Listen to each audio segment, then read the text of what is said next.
Halo, selamat pagi. Nah, ini untuk pertemuan kita yang keempat mengenai matriks. Kali ini kita akan belajar mengenai determinan matriks. Nah, sebelum kita masuk bagaimana itu menyelesaikan determinan matriks, kita tahu dulu apa itu pengertian determinan. Nah, jadi determinan itu adalah nilai yang dapat dihitung dari unsur suatu matriks persegi. Ingat ya, matriks persegi. Jadi kalau dikatakan matriks persegi, maka itu matriks yang baris dan kolomnya sama. Jadi matriks yang berordo 2x2, 3x3, 4x4 dan seterusnya. Jadi determinan itu tidak bisa kamu peroleh untuk matriks yang berordo 2x3, 3x2 dan lain sebagainya. Karena pengertiannya juga adalah nilai yang dapat dihitung dari unsur suatu matriks persegi. Oke. Nah, determinan matriks sebuah matriks A itu bisa ditulis dengan det A atau bisa juga seperti ini kan A-nya dalam kurung, atau seperti ini juga boleh, atau bisa juga dengan simbol dengan garis lurus seperti ini. Jadi apabila matriksnya itu berbentuk 2x2, maka rumus untuk mencari determinannya adalah, kalau misalkan matriks A-nya itu adalah A, B, C, D, maka determinannya bisa kita peroleh dengan cara AD dikali BC. Ya, ini masing-masing diagonal ya. Artinya diagonal utama dikurang diagonal sekunder. Ini kan diagonal utama, sementara yang ini adalah diagonal sekunder, seperti itu. Nah, supaya lebih paham, kita coba kerjakan sebuah soal di sini yang ditanya, tentukanlah determinan dari A 5, -2, 7, 3. Ini kan berordo 2x2. Jadi determinan A-nya, ini simbol determinan. Simbol determinan garis tegak lurus begini. Garis lurus maksudnya 5, -2, 7, 3. Kita peroleh dengan cara 5 dikali 3 dikurang 7 kali -2 sama dengan 15 dikurang -14. Ini bisa kita tulis menjadi 15 ditambah 14 sama dengan 29. Oke, simple. Jadi determinan matriksnya adalah 29. Itu untuk ordo 2x2 kan. Sekarang bagaimana kalau matriksnya berbentuk 3x3 atau ordo 3x3? Nah, untuk matriks yang berordo 3x3 bisa kita selesaikan. Kali ini sebenarnya kalau untuk mengerjakan determinan matriks untuk ordo 3x3 itu ada beberapa metode. Nah, ada metode Sarus dan juga ada metode eliminasi atau metode Leibniz juga, tetapi yang lebih mudah dipergunakan itu adalah metode Sarus. Jadi yang kita pelajari untuk saat ini adalah metode Sarus, karena mau pakai metode apapun hasilnya kan tetap sama. Jadi kita pakai salah satu metode saja, yaitu metode Sarus. Nah, kalau di metode Sarus ini nanti kan ada maksudnya ordo 3x3 berarti 3 baris 3 kolom. Inilah dia kira-kira ordonya, matriksnya kan begitu. Nah, kalau ingin menyelesaikan dengan metode Sarus, tambahkan 2 kolom lagi. Kolom pertama dan kolom kedua di sisi kanannya. Oke, di sisi kanan.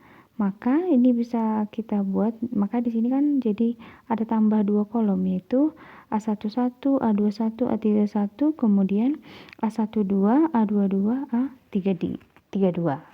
Nah, Kalau sudah kamu tambahkan 2 kolom, kemudian kamu lakukan penjumlahan antara ini. Yang pertama, kamu jumlahkan dulu A11 kali A22 kali A33, ini diagonal ya.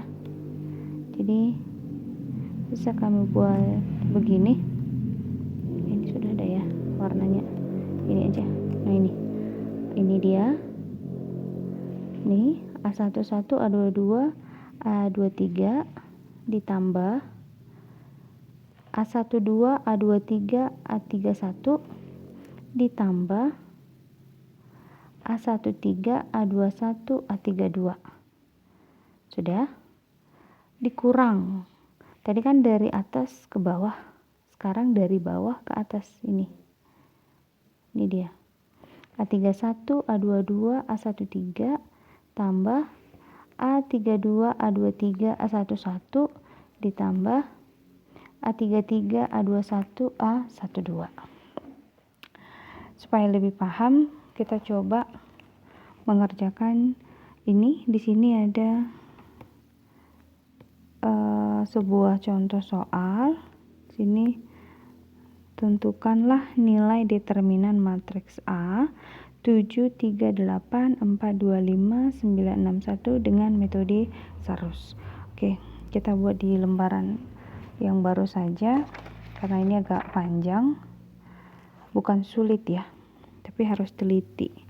Tadi metode A-nya, untuk matriks A-nya adalah 7, 3, 8, 4, 2, 5. Kita ulang. 7, 3, 8. Kemudian tadi 4, 2, 5, 9, 6, 1. Nah, ini dia matriksnya. Supaya bisa kita kerjakan dengan metode Sarus, tadi yang pertama 2 kolom dari kanan itu kamu tulis kembali ke sebelah kiri. Jadi di sini tambahkan lagi pakai ini aja. 7, 4, 9, 3, 2, 6. Kolom pertama dan kolom kedua kamu tulis lagi di sebelah kirinya matriks tersebut, seperti itu. Nah, kalau sudah begini, langsung kamu ambil diagonalnya saja. Kamu ambil dulu dari atas ke bawah. Ini dia. Maka kamu tuliskan aja seperti ini. Ini. Oke. Jadi determinan A sama dengan, buatkan di sini 7 kali 2 kali 1 ditambah 3 kali 5 kali 9 ditambah 8 kali 4 kali 6. Oke, dikurang. Tadi itu kan dari atas ke bawah, sekarang dari bawah ke atas. Nih, kira-kira. Oke. Jadi bisa kita lanjutkan menjadi 9 kali 2 kali 8 ditambah 6 kali 5 kali 7 ditambah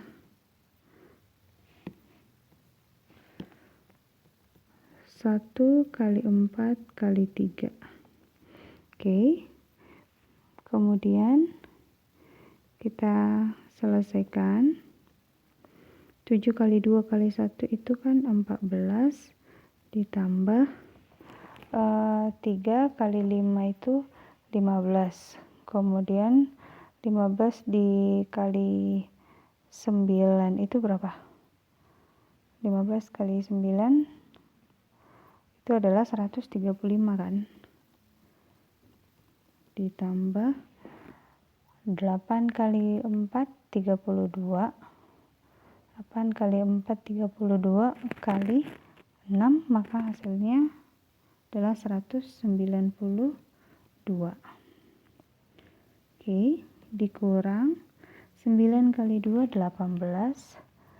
18 dikali 8 144 ditambah 6 kali 5 30. 30 kali 7 berarti 210 ditambah 1 kali 4 kali 3 itu adalah 12. Nah, kemudian kita jumlahkan ini 14 ditambah 135 ditambah 192 itu adalah 341 dikurang 144 ditambah 210 ditambah 12 366. Oke. Nah, jadi kita kurangkan 341 dikurang 366. Ini berarti determinannya adalah negatif 25.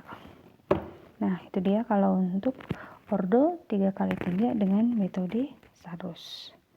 Masih bisa dimengerti ya. Nah, kalau sudah kita paham mengenai determinan, dari determinan ini kita masuk lagi ke inverse.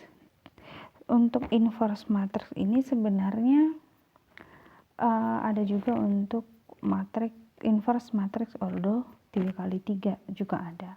Tetapi kali ini kita hanya membahas sampai inverse matriks ordo 2 kali 2.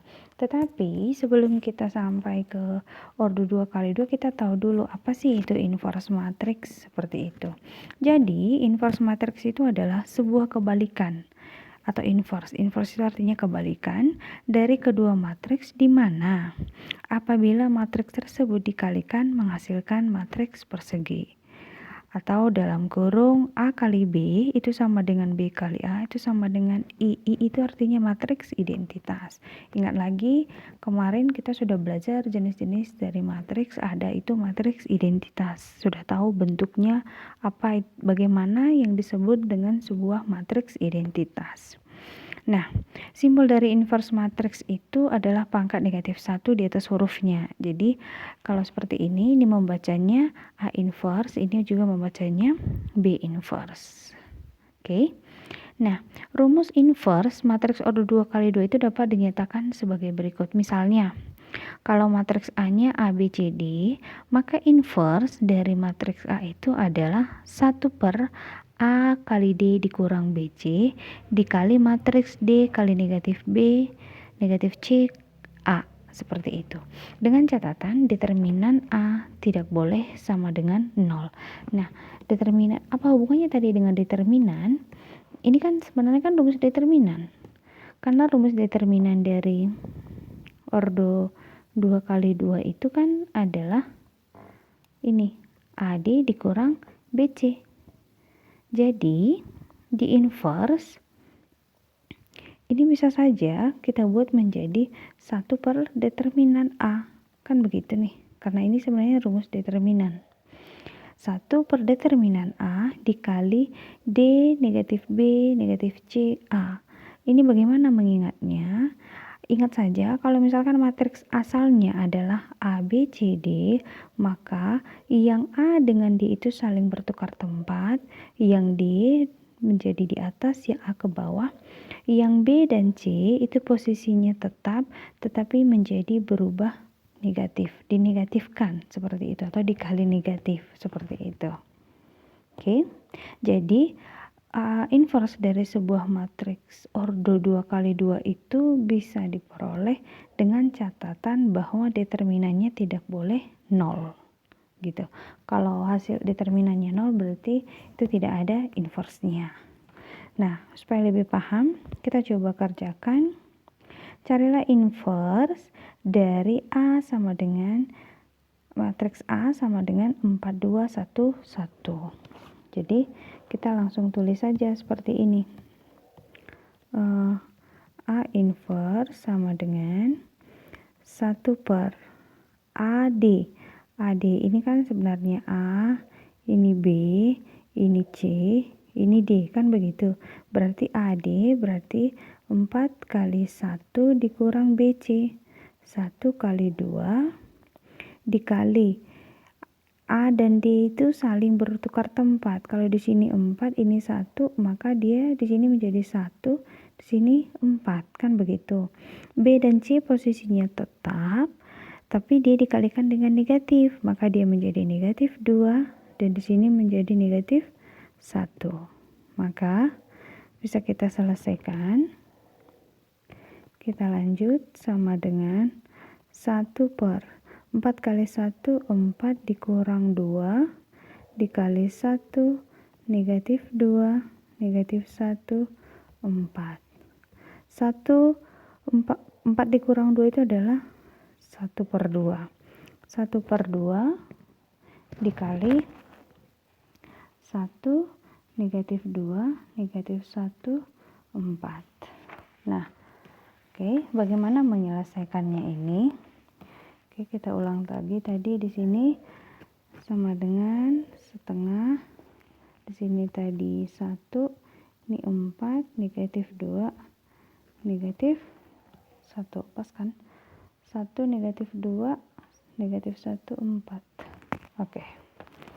Jadi, ini kan sama saja. Ingat lagi perkalian matriks dengan bilangan real. Berarti kalikan saja setengah kali 1. Ini setengah dikali negatif 2, setengah kali negatif 1, setengah kali 4. Atau bisa kita buat 1 per 2 kali 1 kan tetap 1 per 2. 1 per 2 kali negatif 2, berarti ini negatif 1. 1 per 2 dikali negatif 1, negatif 1 per 2. 1 per 2 kali 4 itu adalah 2. Oke, beres. Jadi bisa kita peroleh bahwa A inverse-nya ini 1 per 2, negatif 1, negatif 1 per 2, dan 2. Kalau di sini tadi dikatakan jika ada. Kenapa ada kata jika ada? Nah, arti dari kata jika ada itu adalah artinya determinannya tidak sama dengan 0. Nah, determinannya emang berapa? Determinannya ini. 4 dikurang 2 adalah 2. Itu kan tidak sama dengan 0. Maka, karena itulah, karena determinannya tidak 0, maka inverse-nya ada. Dan jawaban inverse-nya itu adalah ini. Oke, demikian untuk materi kita untuk pertemuan yang keempat. Ibu harap masih mengerti. Kalau kurang dimengerti, ulang kembali videonya sampai kamu benar-benar paham. Dan nanti Ibu akan memberikan tugas juga atau latihan. Coba kerjakan dengan baik-baik. Dan memang benar kamu coba sendiri, bukan asal melihat dari teman. Seperti itu. Kalau ada yang kurang jelas atau Ibu ada kesalahan dalam menjelaskan, boleh dikonfirmasi lewat WA grup kita. Oke, terima kasih untuk perhatiannya. Sampai ketemu untuk video berikutnya. Selamat pagi.